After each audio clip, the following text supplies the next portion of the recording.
Climate Channel, a Canadian public service television. Watch, like, follow. Baku climate সম্মেলনের আজ চতুর্থ দিন, 14 নভেম্বর 2024।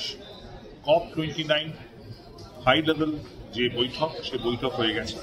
বৈঠকের পর এবার এতক্ষণ যেটা দরজার সামনে হচ্ছিল, সবার সামনে হচ্ছিল, এখন দরজার পিছনে অন্তরালে আলোচনা শুরু হয়েছে। এইবারে যে ক্লাইমেট কনফারেন্স বাকু কপ, তার মূল বিষয় হলো টাকা। কত টাকা আসবে, কোথা থেকে আসবে, কারা দেবে, কতটা দেবে, কারা পাবে, কতটা পাবে। এই জায়গায় দাঁড়িয়ে এখন অব্দি যা পরিস্থিতি, সেই পরিস্থিতি যেটাকে বলা যায় একটা হার্ড ফর বার্গেনিং চলছে। সেই বার্গেনিং আগামী এক সপ্তাহ পর কোথায় থামবে সেটা আমরা এখনো জানি না।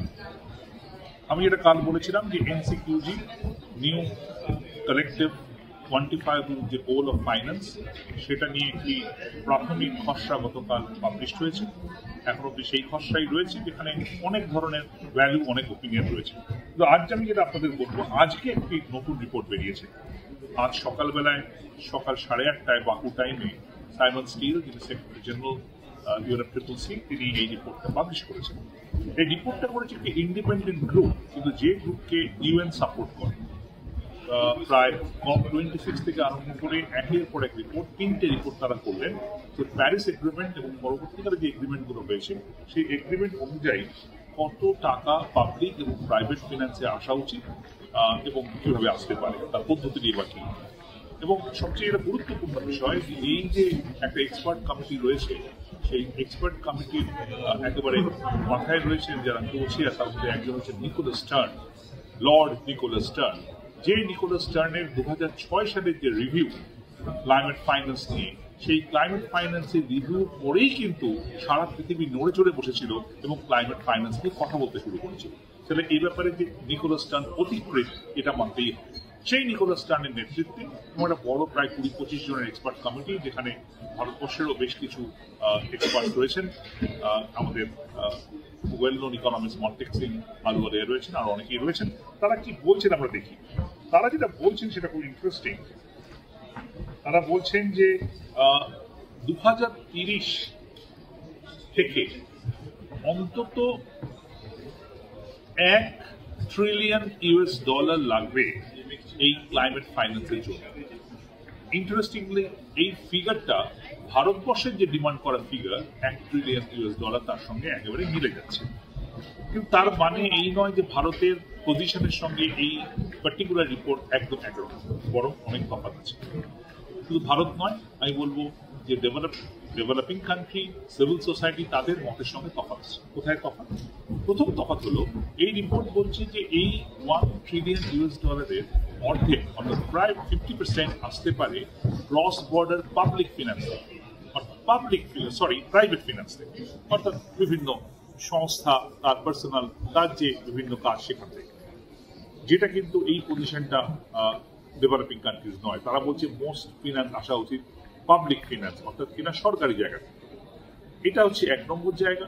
এটা ছাড়া কিন্তু বারে বারে যেটা তারা সাবধান করছে যে যদি এক্ষুনি আমরা পয়সা করি না দিই বা ব্যবস্থা করি, তাহলে ভালনারেবল কান্ট্রিগুলোর পরিস্থিতি আরো খারাপ হবে, এবং যখন আমরা পরে করতে যাবো, ওটা cost of doing will be much much greater. এই ফিগারটা যদি আমি আপনাদের বলি, আমি আমার সামনে রিপোর্টটা খুলে আপনাদের বলি। এখানে যেটা ফিগার পাওয়া যাচ্ছে, সেই ফিগার হচ্ছে যে বলছে যে global projected investment requirement for climate action is around $6.3 to 6.7 trillion per year by 2030. 2030-তে 6.3 থেকে 6.7 ট্রিলিয়ন প্রত্যেক বছরে এই ফিগার হয়ে যেতে পারে, যার মধ্যে ডেভেলপ কান্ট্রিতে প্রায় 2.7 এবং 2.8 ট্রিলিয়ন। একটা সোজা এখানে ফ্যাক্টর রয়েছে, ডেভেলপ কান্ট্রিরও যে পরিমাণ ইনভেস্টমেন্ট, ডেভেলপিং কান্ট্রিরও সেই পরিমাণ ইনভেস্টমেন্ট, কিন্তু ডেভেলপ থেকে অবশ্যই ডেভেলপিং কান্ট্রিতেই টাকাটা ফ্লো করবে। প্রায় আগের তুলনায় 6 গুণ বাড়া এক্সটার্নাল ফাইন্যান্স 2030-এ বলা হচ্ছে। এটা এই জায়গায় আমরা দাঁড়িয়ে আছি। এই ওপর দাঁড়িয়ে, এটা যেহেতু ইউএন এই রিপোর্টটা পাবলিশ করেছে, মানে ইন্ডিপেন্ডেন্ট রিপোর্ট হলেও ইউএন এর পিছনে রয়েছে।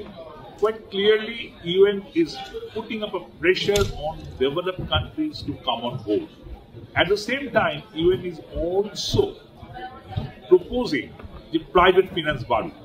সো বোঝা যাচ্ছে, মনে হচ্ছে এটাই আগামী দিনে, আগামী এক সপ্তাহে লাইন অফ নেগোসিয়েশন, যে হ্যাঁ তোমরা 1 ট্রিলিয়ন বলেছো, আমরা 1 ট্রিলিয়নের কাছাকাছি দেবো, কিন্তু এই 1 ট্রিলিয়ন কি করে আসবে? হয়তো বেশ খানিকটা প্রাইভেট ফিন্যান্সে, কিছুটা অন্য ফিলান্থ্রপিক ফিন্যান্সে, কিছুটা পাবলিক ফিন্যান্সে। আমরা দেখতে থাকবো। আমরা আজকে বাকুর প্রথম সপ্তাহ শেষ হতে চলেছে আগামীকাল।